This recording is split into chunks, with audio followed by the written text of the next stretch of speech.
लेते हैं पहले। तो जैसा कि मैंने कहा कि आज हम बात करेंगे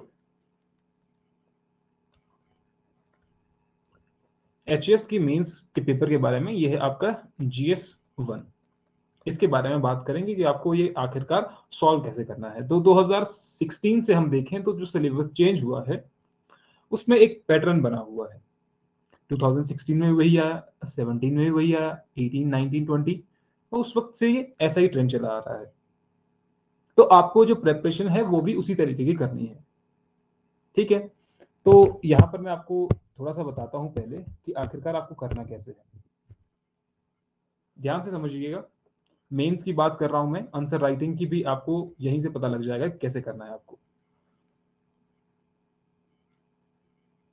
इसको मैं पॉइंट 1 पे कर देता हूं क्योंकि लिखने के लिए जगह नहीं होगी यहाँ पर। मेंस की बात करूं, GS1, GS2 and GS3, 3 GS के पेपर होते हैं। तो उन तीनों का सेम पैटर्न है, बस आपको वो समझना है। 1 से लेकर के 15 तक 15 क्वेश्चंस ऐसे होंगे जहां पर आपको जो वर्ड लिमिट होगी वो होगी 60 वर्ड्स में आपको वो कंप्लीट करना है। अब इन वर्ड्स का मतलब क्या होता है?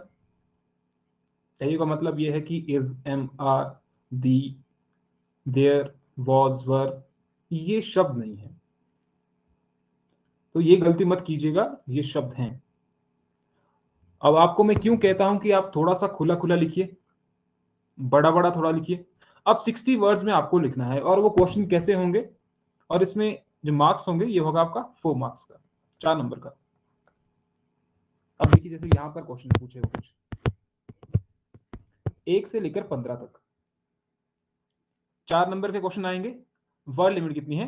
60 वर्ड्स में आपको ये कंप्लीट करना है और आपको 4 नंबर इसमें मिलेंगे। अब ये वाला हमने नहीं पढ़ा, concept of cultural heritage. Why did the Congress accept the partition of India? तो ये आपको 60 वर्ड्स में कंप्लीट करना है। यहां पर आपको पूरी डिटेल नहीं देनी उस चीज की, यहां पर कोई ऐसा आपको नहीं बोला है कि डिस्कस कीजिए कुछ कीजिए। 60 वर्ड्स में आपको ये कंप्लीट करना है, अननेसेसरी चीजें यहां पर आपको नहीं डालनी है। जो यहां पर पूछा गया है बस वही करना है। जैसे ये एग्जामिन है, इस वर्ड्स की हम बाद में बात करेंगे क्रिटिकली, ये पहले भी हमने बात की थी वैसे, लेकिन अब थोड़ा सा डिटेल में जाएंगे जब मैं आपको क्वेश्चन देता जाऊंगा। पहले आपको ये पैटर्न एक बार दिमाग में डाल दीजिए कि आखिरकार क्वेश्चन कैसे पूछे जाएंगे आपसे। अगर वो चीज आपको पता लग गई तो आधी कहानी यहां पर सॉल्व हो जाएगी। 60 वर्ड्स कितने हैं? 4 मार्क्स। वर्ड्स पर ध्यान दीजिएगा। अब मान लीजिए अगर आप लिखते हैं 10 लाइन लिखते हैं आप, इसमें 6 वर्ड्स पर लाइन, है ना? आपकी 10 लाइन बन जाएंगी। अब दिक्कत यह होगा कि अगर आप 8 लाइन लिखते हैं, अगर आप सॉरी अगर आप 8 वर्ड्स लिखते हैं, 10 वर्ड्स लिखते हैं, तो आपकी 6 ही लाइन बनेगी, ठीक है। अगर मान लीजिए एक ही लाइन में आप 10 वर्ड लिख देते हैं, जैसे यही आपने कर दिया यहां पर, हाउ, 1 2 3 4 5 6 7 8 9 10, ये आपने एक ही लाइन में कर दिया, तो क्या होगा कि आपका जो आंसर है वो छोटा पड़ जाएगा। छोटा पड़ जाएगा तो एक तो मेरे दिमाग में जो, क्योंकि जो एग्जामिनर होगा वो वहां पर आपके चेक नहीं करेगा कि आपने कितने शब्द लिखे हुए हैं, क्योंकि एचएस की अगर पूरी बात की जाए तो आपको लगभग 3500 वर्ड्स लिखने हैं। मेंस की बात करूं मैं तो 3500 वर्ड्स हर एग्जामिनर चेक नहीं करता बैठेगा वहां पर कि उसने 3500 वर्ड्स लिखे हैं कि नहीं लिखे हुए हैं। तो पहली चीज तो आपने दिमाग में ये लानी है। तो आखिरकार ये चेक कैसे होंगे फिर? 3500 वर्ड्स जो आपने लिखे हुए हैं, 60 यहां पर लिखे, 60 यहां पर लिखे, 60 यहां पर लिखे, 60 यहां पर लिखे, चेक कैसे करेगा वो? चेक इस तरीके से करेगा, एक तो उसके माइंडसेट में पहले ही होगा कि ये जो 60 वर्ड्स है वो लगभग इतने आएंगे। दूसरा दूसरा मेथड ये होगा कि वो पहली लाइन में आपके गिन लेगा कितने वर्ड्स हैं, कि मान लीजिए यहां पर आ गए 6 वर्ड्स या 7 वर्ड्स, पहली लाइन में आपने 7 वर्ड्स आ गए हैं एक लाइन में, तो फिर नीचे की तरफ कैलकुलेट कर लेगा कितनी लाइन लिखी हुई है। 8 या 9 लिखी हुई तब ठीक है, उससे ज्यादा लिखी हुई तब आपका एक्सीड कर रहा है। जो वर्ड्स हैं वो एक्सीड कर रहे हैं, तो वो भी एक्सीड नहीं होने चाहिए। तो कहने का मतलब ये है, थोड़ा सा आप आंसर को जब आप लिख रहे हैं तो अब देखिए, अब वो बात आ गई है क्योंकि आपने शुरुआत कर दी आंसर राइटिंग की। अब देखिए कि आपके हर एक लाइन में कितने वर्ड्स आ रहे हैं लगभग, और आपकी जो स्पीड है वो कितनी है। अब वो किस तरीके से कैलकुलेट होगी स्पीड, अब वो यहीं से आपकी क्लियर हो जाएगी। देखिए अभी, अब मैंने कहा 1 से लेकर 15 तक 60 वर्ड्स के आएंगे, तो यानी कि अगर इनको कैलकुलेट किया जाए 60 मल्टीप्लाई बाई 15 तो कितना आया, 900। ठीक है ना, 900 वर्ड्स में आपके ये 15 क्वेश्चन कंप्लीट हो जाना चाहिए। टाइम भी हमारे पास, उसको भी देखेंगे। अब फिर 16 से लेकर के 25 तक 120 वर्ड्स के क्वेश्चन आएंगे आपको, और वो कितने होंगे, 8 नंबर के होंगे, 8 मार्क्स। धीरे धीरे हम एसए की बात करेंगे, हिंदी पेपर की बात करेंगे, एसए की पेपर की बात करेंगे, तो आपका सारी चीजें क्लियर हो जाएंगी। तो कितने क्वेश्चन हो गए, ये 10 क्वेश्चन हो गए यार। 16 से 25 तक कितने हुए, 10 क्वेश्चन। 16, 17, 18, 19, 20, 21, 22, 23, 24, 25। तो अगर हम इनको कैलकुलेट करें, 120 वर्ड्स हैं, तो 120 गुना 10, तो ये कितना आ गया, 1200। 1200 वर्ड्स आपके पास यहां हो गए, 900 वर्ड्स आपके पास यहां हो गए। अच्छा, अगला कैलकुलेट करें जरा। 3 ही आपके सेक्शन आएंगे इसमें, जीएस में। तीसरा सेक्शन होगा 26 से 28 तक, 26, 27, 28, 3 क्वेश्चन। वर्ड लिमिट कितनी है, 400 वर्ड्स। कितने नंबर का, 20। इसको कैलकुलेट करें, 3 क्वेश्चन है ना, तो 400 मल्टीप्लाई बाई 3, 3 क्वेश्चन है हमारे पास, 400 वर्ड्स हैं, तो ये कितना हो गया, 1200 वर्ड्स। अब कंप्लीट करते हैं जरा इसको, फिर देखिए आपके सामने पिक्चर क्लियर हो जाएगी। 900, 1200 और 1200, तो लगभग कितना हुआ ये, 0, 0, 3, 3, है ना, 3, 3300 के आसपास। तो इसमें से रफली अगर हम माने, रफली रख लीजिए आप, जो क्वेश्चन अटेम्प्ट करेंगे वो लगभग 3000 वर्ड्स के आसपास करेंगे, क्योंकि कुछ क्वेश्चन ऐसे भी होंगे जिनको आप, जो आते ही नहीं होंगे, 1-2 क्वेश्चन तो ऐसे भी होंगे ना, लेकिन छोड़ना तो नहीं है। अब रफली अगर इन 3000 वर्ड्स को, जीएस में आपके पास कितने वर्ड्स हैं, इतने वर्ड्स आपके पास मैक्सिमम लिमिट है। ध्यान से समझिए इस चीज को, ये गेम है एक, अगर उस जुआ है, इस जुए को समझ गए, एग्जाम क्रैक हो गया। यूपीएससी में ये वर्ड लिमिट हो जाती है 4000 के आसपास। एचएस की बात करें तो आपके पास जो वर्ड लिमिट है वो लगभग 3300 के आसपास है। तो अगर मैं इसको रफली 3000 मानता हूं, 3000 के आसपास आप लिखते हैं, और आपके पास टाइम कितना है, 3 आवर्स, 3 घंटे हैं आपके पास। और 3 घंटे में कितने मिनट होते हैं, 180 मिनट, है ना, 3 घंटे में 180 मिनट।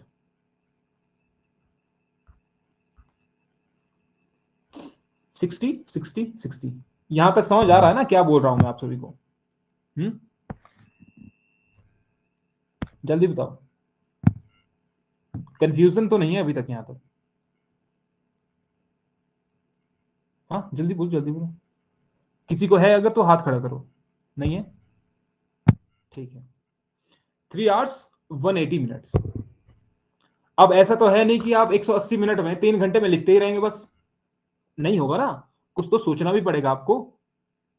हर एक क्वेश्चन के लिए आपको सोचना पड़ेगा, लगभग 1 मिनट तो आपको सोचना ही पड़ेगा, मिनिमम अगर रखूं तो, कि आपको लिखना क्या है, क्योंकि वहां पर आपको ज्यादा टाइम नहीं मिलेगा।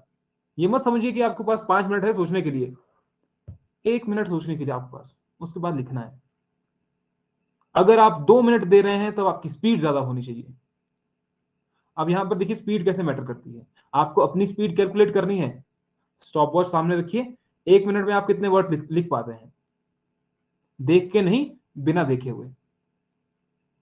देखकर तो आप बहुत सारे क्वेश्चन, बहुत सारे वर्ड्स लिख सकते हैं, बिना देखे आप कितने लिखते हैं वो मैटर करता है। अब यहां 180 में से मैंने 30 मिनट निकाल दिए कि 30 मिनट आप सोचेंगे, ठीक है, ये आपने सोचने में लगा दिए। एक क्वेश्चन के लिए 28 क्वेश्चन है आपके पास टोटल, तो एक एक रफली मैंने रखा, थोड़ा सा ज्यादा भी लग सकता है किसी में। आपके पास है 150 मिनट, ठीक है जी।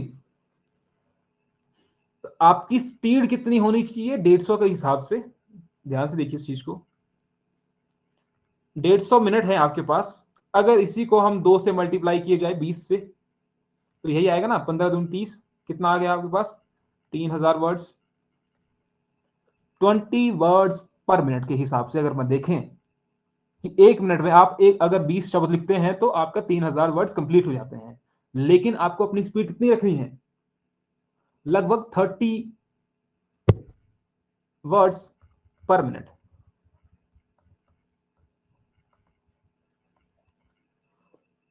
ठीक है, चेक करिए जरा, 25 to 30 तो आएगी, 20 तो अभी नॉर्मल आपकी होगी ही। अब क्या करना है, उस स्पीड को थोड़ा सा ज्यादा करना है, क्योंकि आपको हो सकता है सोचने में ज्यादा टाइम लगे। ठीक है, तो सोचने में बेशक आपका ज्यादा टाइम लगे, स्पीड आपकी है ही, ऐसे तो होगा ना, फिर आप ठीक लिखेंगे। तो सोचने में आपका ज्यादा टाइम जा रहा है, आपने माइंड मैप या कुछ भी बना लिया, उसमें हो सकता है आपका 1.5 मिनट लग जाए, 2 मिनट लग जाए, 2 तो ज्यादा हो गया, फिर किसी में 1.5 मिनट लग सकता है, किसी में 1 मिनट लगेगा।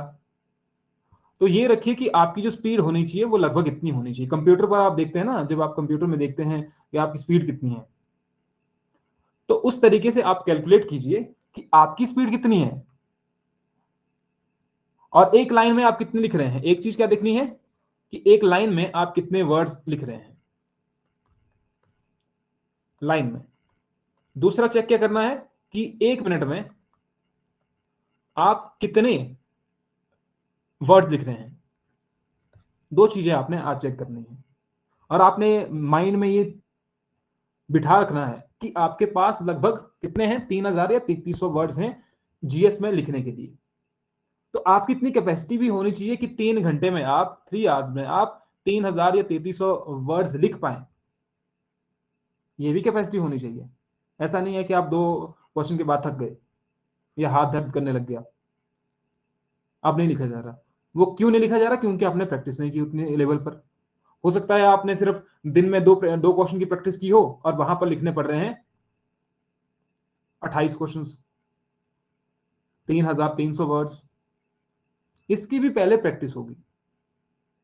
मेंस की जब आप आंसर राइटिंग करेंगे तो मॉक टेस्ट कुछ होंगे, तो आप पहले क्लियर कीजिए, प्रीलिम क्लियर कीजिए, ये तो मेंस की बात है फिर। लेकिन पहले से माइंडसेट इतना बना के रखिए कि आपको इतने क्वेश्चन अटेम्प्ट करने हैं, इतनी आपकी स्पीड होनी चाहिए अभी। इससे कम है तो सोचने की जरूरत है थोड़ी आपको। अगर आपकी 20 वर्ड्स पर मिनट से भी कम है स्पीड, तो फिर सोचने की जरूरत है, क्योंकि 20 से ज्यादा हो सकती है, 20 से 21, 22, 23 बढ़ सकती है धीरे धीरे। तो इसको एक बार चेक कीजिए कि कैसे करना है आपने। अब मैंने कहा इसमें 3 सेक्शन है आपके पास, 3 सेक्शन आपको पता लग गया कि 1 से 15 तक 4 नंबर के, जिसमें 60 वर्ड्स हैं। और इसमें से आपको कौन कौन से करने हैं अभी, जब आप करेंगे, अभी इसके बारे में हमने नहीं पढ़ा हुआ है, पार्टीशन के बारे में, इसके बारे में नहीं पढ़ा हुआ है। ये एक लिखना है आपने, ये explain briefly disaster management act 2005, 60 words, उससे ज्यादा नहीं जाना है। अभी बेशक जब आप शुरू कर रहे हैं ना लिखना, अभी बेशक आप ऐसा कीजिए, आप इसी आंसर को 100 तक ले जाओ, शुरुआत में, शुरुआती दौर में। बाद बाद में देखेंगे, इसको थोड़ा कम करेंगे, लेकिन अभी आप 100 तक जाओ, यहां पर 100 वर्ड्स तक। यहां पर लिखा है 60 वर्ड्स, लेकिन आपने 100 वर्ड्स में लिखना है। ये explain briefly disaster management act 2005, ये बात करंट अफेयर में भी आई थी। और डिजास्टर मैनेजमेंट एक्ट 2005 के तहत आपको जैसे लॉकडाउन लग रहे हैं, इसी एक्ट के अंदर रहता है, तो वो भी एक बार चेक कीजिए। एक क्वेश्चन आपको ये लिखना है, डिफाइन क्लाउड बर्स्ट। अगर आप ऐसा चाहते हैं कि आप कुछ खुद से भी लिख रहे हैं तब भी कोई दिक्कत नहीं है, वो तो अच्छी बात है कि आप लिख रहे हैं। डिफाइन क्लाउड बर्स्ट, खैर इसके बारे में हमने पढ़ा नहीं था, फिर भी आप लिखना चाहते हैं तो लिख दीजिएगा। व्हाट इज कास्ट टोपोग्राफी, हमने इसके बारे में देखा था। अब क्या होगा, 60 वर्ड्स में आप इसको लिख नहीं पाएंगे क्योंकि आंसर बड़ा हो जाएगा। आपने क्या लिख देना है, इरोजनल फीचर लिख देना है, एक्सप्लेन नहीं करना उनको, बस आपने इरोजनल फीचर के बारे में लिख देना है। पहले तो आपने कास्ट टोपोग्राफी के बारे में लिख देना है कि क्या है ये, फिर जहां पर आएगा इरोजनल फीचर्स, डेपोजिशनल फीचर्स, अगर उसके बारे में आप एक्सप्लेन करने लग जाएंगे तो वो आंसर बहुत बड़ा हो जाएगा। इसकी आप कैरेक्टरिस्टिक्स लिख सकते हैं कास्ट टोपोग्राफी की, ये हमसे यही चाहता है कि ये कास्ट टोपोग्राफी आखिर है क्या, ये नहीं पूछ रहा है कि उसके फीचर्स क्या क्या है। तो फीचर अगर आप लिख रहे हैं तो उनको एक्सप्लेन नहीं करना है, मेजर फोकस होना चाहिए कि आपका कास्ट टोपोग्राफी होती क्या है। हमने कर लिया ये वाला। Briefly describe the policies for women empowerment in India, आप इसमें डिस्कस कर सकते हैं जो जो यहां पर आपने थोड़ा सा इंट्रोडक्शन लिख दिया विमेन एम्पावरमेंट के बारे में, गवर्नमेंट ने पॉलिसीज जो चलाई है, या डायरेक्टली भी आप कर सकते हैं कि पॉलिसीज जो विमेन एम्पावरमेंट के लिए लाई गई हैं गवर्नमेंट के द्वारा। उसके बाद आपने 3-4 जो पॉलिसीज हैं उनके बारे में एक्सप्लेन कर दिया। ठीक है, लास्ट में आप क्या कर सकते हैं, मान लीजिए आपने कंक्लूजन दिया है, वैसे तो उसमें कंक्लूजन देने की जरूरत नहीं क्योंकि 60 वर्ड्स का है, वहां पर आप कुछ स्कीम्स ऐसी है, अगर मान लीजिए एक्सप्लेन आप जब कर रहे हैं तो वर्ड लिमिट ज्यादा एक्सीड कर रही है, तो उनको एक्सप्लेन नहीं करके उनको छोड़ दीजिए। लास्ट में लिखना है कि ये स्कीम जो है ये स्कीम भी है, क्योंकि वर्ड लिमिट एक्सीड हो रही है तो आप उनको एक्सप्लेन करने नहीं लग जाना है, क्योंकि नंबर आपको 60 वर्ड्स के ही मिलेंगे। अगर आप इसी आंसर को 200 वर्ड्स में लिखते हैं, आपको 200 में मार्क्स नहीं मिलेंगे। ठीक है, 70 वर्ड्स में जो आपने देख लिया वो देख लिया, उसके बाद ये लग जाएगा भाई ये अननेसेसरी चीजें हैं, हमको ये चाहिए ही नहीं, तो आपने जो मेहनत की हुई है वो खत्म हो जाएगी। Highlight briefly the components of right to education act 2009 की राइट टू एजुकेशन एक्ट के बारे में, जो जो कंपोनेंट्स हैं उसके उसके बारे में आपको बताना है बस, थोड़ा सा इंट्रोडक्शन कि कब आया, उसके बाद इसके कंपोनेंट्स सर्च कीजिएगा नेट पर, मिल जाएंगे आपको। सत्याग्रह के बारे में हमने बात नहीं की है, एक्सप्लेन गांधीयन कंसेप्ट ऑफ सत्याग्रह। ठीक है, इनकी बात हम बाद में करेंगे। हिमाचल के ये जो क्वेश्चंस हैं, ओके, जैसे ये बताया गया है describe main festivals of the Gaddi of Himachal प्रदेश, लिख सकते हैं आप, इजीली लिख सकते हैं, बहुत इजी क्वेश्चन है। आपने जो गद्दीज में जो फेस्टिवल हो रहे हैं मेन फेस्टिवल, उसके बारे में आपने लिख दिया, 60 वर्ड्स में लिखना है, पर ये भी ध्यान रखना है। Horticulture products of Kinnaur and Lahaul Spiti region, ये भी इजी क्वेश्चन है, इसके बारे में हमने नहीं पढ़ा अभी तक। ये कहां से आए हैं, कल्चर से आए हैं, आर्ट एंड कल्चर से, ये कर लिया है। इजी क्वेश्चन आया देखो, explain types of drainage system in peninsula India. अच्छा, drainage types of drainage system हमने नहीं पढ़ा था, what are the types of drainage system. एक minute, natural and man made disaster, easy question आया हुआ देखो, डिजास्टर मैनेजमेंट से आया हुआ, ऊपर भी डिजास्टर मैनेजमेंट से क्वेश्चन आया था। How did the invitation of to the Gorkhas by Raja Mahan Chand of the Kahlur change the whole course of history of Shimla and Punjab, इसको भी हम डिस्कस करेंगे लेकिन अभी नहीं। अभी आपको जो क्वेश्चन दे रहा हूं उनको लिखिए पहले। On the basis of topography and altitude which are the major geographical zone of Himachal Pradesh, अभी मत कीजिए इसको भी। ठीक है। अच्छा, ये आगे थे आपके 120 वर्ड्स के, है ना, 120 वर्ड्स के, और 8 नंबर के हैं। और ये वाला पोर्शन आ गया आपके 400 वर्ड्स के। ये 3 क्वेश्चंस, जिसमें पहला है the Congress agenda of national unity was undermined by the events between 1937 and 1939, also highlight the Congress responsibility for it. कि जो 1947 से 1939 के बीच घटनाएं हुई, कांग्रेस के राष्ट्रीय एकता के कार्यक्रम को दुर्बल बना दिया। क्यों बना दिया?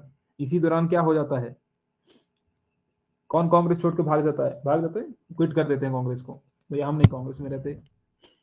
Explain the unity in diversity and diversity in unity. ये तो एक्सप्लेन करने वाले हैं, लेकिन मैं एक्सप्लेन नहीं कर रहा हूं। मोटिव यही था कि आपको बताया जाए कि जीएस में आखिरकार कैसा पैटर्न आता है, और आपको अपनी वर्ड लिमिट किस तरीके से निर्धारित करनी है, और वर्ड्स कितने करने हैं, आपकी स्पीड क्या होनी चाहिए, एक लाइन में कितने वर्ड्स आपके होने चाहिए। अब इस पर फोकस करना है। पहला स्टेप हो गया है, जिसका भी पहला स्टेप नहीं हुआ है वो पहला स्टेप कर ले, कि पहले वो क्वेश्चन लिख ले। पहला है क्वेश्चन को लिखना बिना सोचे समझे। सेकंड स्टेप है फिर आपको जानना कि आपको लिखना कितना है। आप उससे थोड़ा सा एक्सीड कर सकते हैं, जैसे मैंने अभी कहा कि 60 से आप कितना लिखिए, अभी 100 लिखिए, 100 वर्ड्स लिखिए अभी। ये सेकंड स्टेप है आपका। सीधे ही 60 वर्ड्स में नहीं आ जाना। उससे क्या होगा, आप चीजें छोड़ देंगे, लिखना छोड़ देंगे, पता नहीं लगेगा कि अब लिखें क्या छोड़ें क्या। तो 100 वर्ड्स में आपको पता लग जाएगा। तीसरा स्टेप आपका फाइनल स्टेप होगा। उस वक्त आपको वर्ड लिमिट के आधार पर ही मार्क्स मिलेंगे। फिर जितना आप लिखा हो उससे ज्यादा लिखा होगा तो नंबर नहीं मिलेंगे फिर। तो वो होगा तीसरा स्टेप। अभी आप दूसरे स्टेप पर हैं, और जिसका पहला नहीं हुआ है वो पहला ही कर ले। अब मुझे ये बताओ, ये तो चीज आपको समझ आ गई होगी, और GS2 भी ऐसा ही होता है, GS3 में भी सेम होता है, ठीक है। इसके अलावा जो ऐसे हैं वो भी कंपाइल कर दिए हैं, लेकिन उनके सॉल्यूशन जो है, अब सोच रहा हूँ आपको सॉल्यूशन उनके साथ में दे दूं या पहले आपको लिखने कहें, क्योंकि दिक्कत ये भी होगी कि वही टॉपिक सेम तो नहीं आएंगे, है ना, वो जो पीछे पूछे गए हैं, लेकिन उससे आपको एक आइडिया हो जाएगा कि कैसे क्वेश्चन आया, कैसे ऐसे का पैटर्न चला हुआ है अभी तक। जैसे अगर हम इसी मेंस की GS1 की ही बात करें, 2016, 17, 18, 19, 20 मेंस की बात करें, तो आपको मेंस का पैटर्न समझ आ जाएगा GS1 का, कि कैसे क्वेश्चन पूछ जाते हैं। उसी तरीके से GS2 को अगर देखा जाए तो आपको GS2 का पता लग जाएगा। हिंदी के पेपर को देखा जाए तो आपको हिंदी के पेपर का पता लग जाएगा कि मेंस में कैसे पूछते हैं, जैसे हम प्रीलिम वाला क्वेश्चन कर रहे हैं अभी, ठीक है। तो ये वाला पोर्शन है। अभी तो मुझे काम है जो कल के लिए बनाना है। अब ये बताओ मुझे कल की टाइमिंग क्या होगी, कितने बजे क्लास लगाएंगे, क्योंकि लंबी क्लास चलेगी, 3-4 घंटे चलेगी, तो उसके लिए टाइम बनाओ।